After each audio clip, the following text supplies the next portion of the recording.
ರಾತ್ರೋರಾತ್ರಿ ತೋಟಕ್ಕೆ ನುಗ್ಗಿ ಉಳುಮೆ ಮಾಡಿ ವಿಕೃತಿ.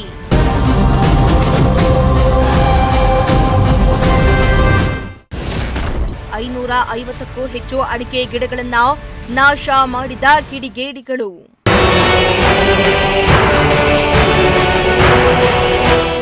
ಚಿಕ್ಕಬಳ್ಳಾಪುರ ತಾಲೂಕಿನ ದಾಸರಿನಹಳ್ಳಿ ಗ್ರಾಮದಲ್ಲಿ ಯಾರೋ ಕಿಡಿಗೇಡಿಗಳು ರೈತನ ಅಡಿಕೆ ತೋಟವನ್ನ ಧ್ವಂಸಗೊಳಿಸಿರುವ ಘಟನೆ ನಡೆದಿದೆ.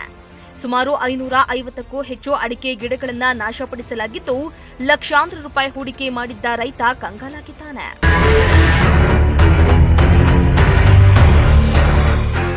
ಇನ್ನು ದಾಸರಿನಹಳ್ಳಿ ಗ್ರಾಮದ ರೈತ ಹನುಮಂತ ಎಂಬುವವರಿಗೆ ಸೇರಿದ ಅಡಿಕೆ ತೋಟದಲ್ಲಿ ಈ ಕೃತ್ಯ ನಡೆದಿದೆ. ಇನ್ನು ಹನುಮಂತ ಅವರು ಸುಮಾರು 15 ಲಕ್ಷ ರೂಪಾಯಿ ಬಂಡವಾಳ ಹೂಡಿ ಅಡಿಕೆ ಬೆಳೆಯನ್ನ ಬೆಳೆದಿದ್ರು. ಆದರೆ ಇದೀಗ ಕಳೆದ 5 ವರ್ಷಗಳಿಂದ ಶ್ರಮಪಟ್ಟು ಬೆಳೆಸಿದ್ದ ಅಡಿಕೆ ಗಿಡಗಳನ್ನ ಕಿಡಿಗೇಡಿಗಳು ರಾತ್ರೋರಾತ್ರಿ ಉಳುಮೆ ಮಾಡಿ ನಾಶಪಡಿಸಿದ್ದು, ಜಮೀನಿನಲ್ಲಿದ್ದ ಕಲ್ಲುಗಳನ್ನ ಸಹ ಕಿತ್ತಾಕಿದ್ದಾರೆ. ಬೆಳಗ್ಗೆ ತೋಟಕ್ಕೆ ಬಂದ ಹನುಮಂತ ಗಿಡಗಳು ನೆಲ ಕುರುಳಿರೋದನ್ನ ಕಂಡು ಬೆಚ್ಚಿ ಬಿದ್ದಿದ್ದಾರೆ.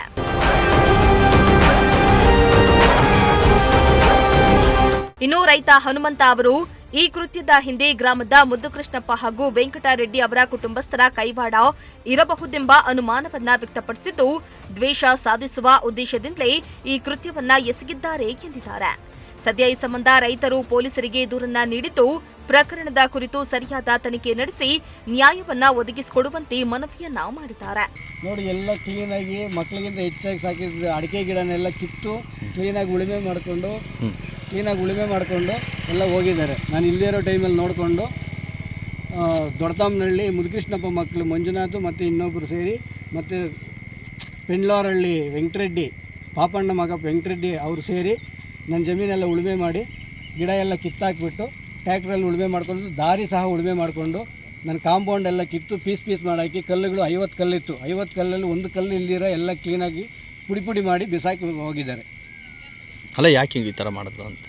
ಜಮೀನು ನಾವು ತಗೊಂಡಿದ್ದೀವಿ, ನಾವು ಖರೀದಿ ಮಾಡಿದ್ದೀವಿ ಪಾಪಣ್ಣ ಅವ್ರ ಹತ್ರ ಅಂತೇಳ್ಬಿಟ್ಟು ಈ ಥರ ಮಾಡಿದ್ದಾರೆ. ಬಟ್ ಇದು 5ನೇ ಸರ್ವೆ ನಂಬರು ದುರಸ್ತಿ ಆಗಿಲ್ಲ ಯಾರಿಗೂ. ಇಲ್ಲಿವರೆಗೂ ಸರ್ಕಾರದಿಂದನೇ 2019ರಲ್ಲಿ ಒಟ್ಟುಗೂಡಿಸಿದ್ದಾರೆ. ಬಟ್ ಇಲ್ಲಿವರೆಗೂ ದುರಸ್ತಿ ಆಗಿಲ್ಲ. ಯಾರಿಗೇ ಆಗಲಿ 5ನೇ ಸರ್ವೆ ನಂಬರಲ್ಲಿ ದುರಸ್ತಿ ಆಗಿಲ್ಲ. ಎಷ್ಟು ಗಿಡ ಹಾಕಿದ್ದಾರೆ, ಎಷ್ಟು ಗಿಡ ಕಿತ್ತಾಕಿದ್ದಾರೆ? ಟೋಟಲು 3000 ಗಿಡ ಹಾಕಿದ್ದೆ. ಅದರಲ್ಲಿ ಒಂದು 550ರಿಂದ 600 ಗಿಡ ಕಿತ್ತಾಕಿದ್ದಾರೆ. ಮೇಲೆ ತಂಡ ಫುಲ್ ಎಲ್ಲ ಈಗ ಉಳುಮೆ ಮಾಡಿರೋದ್ರಲ್ಲಿ ಒಂದು 20-30 ಗಿಡ ಬಿಟ್ಟರೆ ಇನ್ನೆಲ್ಲನೂ ಕಿತ್ತು ಗಿಡ ಇಲ್ದಿರ ನಾಶ ಮಾಡಿಬಿಟ್ಟು ಗಿಡ ಇಲ್ದಿರ ಇಲ್ಲಿ ಎತ್ಕೊಂಡು ಹೋಗಿಟ್ಟಿದ್ದಾರೆ. ಕಲ್ಲುಗಳೆಲ್ಲ ಪುಡಿ ಮಾಡಿ ಇಲ್ಲೇ ರಸ್ತೆ ಬದಿ ಚರಂಡಿಗೆ ಹಾಕಿಬಿಟ್ಟು ಹೋಗಿದ್ದಾರೆ. ನಮ್ಮ ಹೆಂಡತಿ ಅಡ್ಡ ಬಂದರೆ ಅವ್ರು ಟ್ಯಾಕ್ಟ್ರಿಗೆ ಅಡ್ಡ ಹೋದರೆ ಯಾಕೆ ಹೊಡಿತಾ ಇದ್ದೀರಾ ನಮ್ಮ ಜಮೀನು ಅಂತಂದರೆ ಅವ್ರನ್ನ ಸಹ ಸೈಡಿಗೆ ತಳ್ಳಿ 15ರಿಂದ 20 ಜನ ಬಂದಿದ್ದರಂತೆ. ನಾನು ಇರಲಿಲ್ಲ, ನಾನು ದೇವಸ್ಥಾನಕ್ಕೆ ಹೋಗಿದ್ದೆ, ತಿರುಪತಿ ದೇವಸ್ಥಾನದಿಂದ ಬಂದೆ. ನನಗೆ ಫೋನ್ ಮಾಡಿದ ತಕ್ಷಣ ಮತ್ತೆ ವಾಪಸ್ ಬಂದು ನೋಡಿದೆ ಈ ಥರ ಪರಿಸ್ಥಿತಿ ಮಾಡಿದ್ದಾರೆ.